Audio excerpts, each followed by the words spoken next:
Hi, నమస్తే. ఈరోజు నేను మాట్లాడాలనుకుంటున్న టాపిక్ వైఎస్ఆర్సీపీ పార్టీ గురించి, జగన్మోహన్ రెడ్డి గారి గురించి. ఈ రోజుతో వైఎస్ఆర్సీపీ పార్టీ పెట్టి 15 సంవత్సరాలు పూర్తయింది. దిగ్విజయంగా 15 సంవత్సరాల్లోనే ఒకసారి ప్రధాన ప్రతిపక్ష నాయకుడిగా, ఇంకోసారి ముఖ్యమంత్రిగా జగన్మోహన్ రెడ్డి గారు తన సేవలు ఈ రాష్ట్రానికి అందించారు. అయితే పార్టీ పెట్టక ముందు నుంచి 2009 నుంచి ఆయన కడప ఎంపీగా ఉన్నారు. కానీ ఆయన ఈ 15 ఏళ్ళు పోరాటం ఓన్లీ ప్రజల కోసం లేదా ప్రజా సమస్యల మీదే చేయలేదు. ఆయన మీద టీడీపీ మీడియా, కుల మీడియా, చంద్రబాబు నాయుడు అంటించే మరకల్ని, సోనియా గాంధీ, కాంగ్రెస్ పార్టీ పెట్టిన కేసుల్ని దాటుకొని ఆయన ప్రజల కోసం పోరాటం చేశారు. ఒక విషనాగు లాంటి కుల మీడియాని, చంద్రబాబు నాయుడిని, సోనియా గాంధీని ఎదుర్కొని ఆయన ప్రజల కోసం రాజకీయం చేశారు.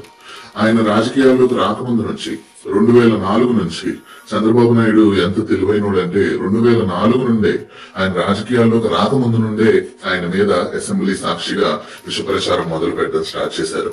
2005లో పరిటాల రవి హత్య జరిగినప్పుడు చంద్రబాబు నాయుడు గారి అసెంబ్లీలో ఎక్కడో బెంగళూరులో బిజినెస్ చేస్తున్న జగన్మోహన్ రెడ్డి దీనికి కారణం అనేసి ప్రచారం మొదలు పెట్టారు.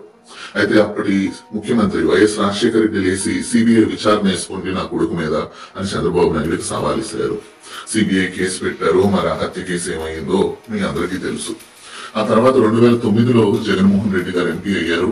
ఆ తర్వాత రాజశేఖర రెడ్డి గారి మరణం, తర్వాత జగన్మోహన్ రెడ్డి గారి ఓదార్పు యాత్ర, సోనియా గాంధీ వద్దనడం, జగన్మోహన్ రెడ్డిని నెల్లి కలుస్తానడం, అయితే కేసులు పెట్టడం, ఆ కేసులకి అరుణ్ కూడా టీడీపీ పార్టీ తరఫున లెటర్ ఇవ్వడం, రెండు పార్టీలు కలిసి జగన్మోహన్ రెడ్డిని జైలుకు పంపించడం మనందరికీ తెలుసు.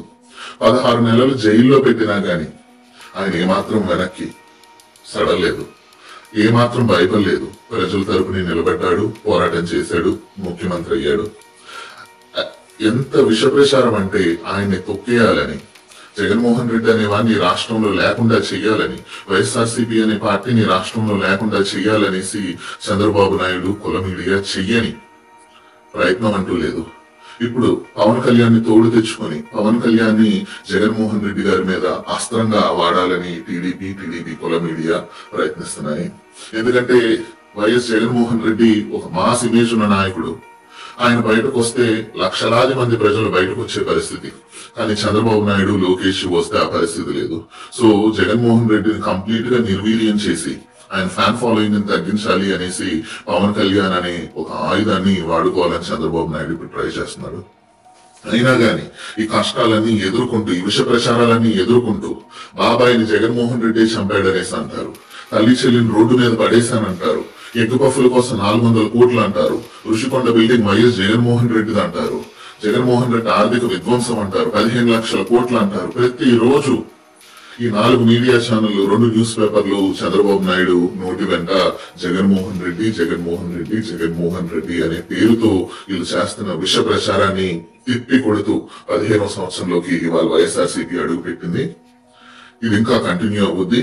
ఈ విష ప్రచారాన్ని, ఈ విష నాగుల్ని అడ్డుకోవడానికి వైఎస్ జగన్మోహన్ రెడ్డి వెనకాల అశేష జనవాహిని ఉంది. వైఎస్ఆర్సీపీ కార్యకర్తలు ఉన్నారు. ఆయన మళ్లీ అధికారంలోకి వస్తారు.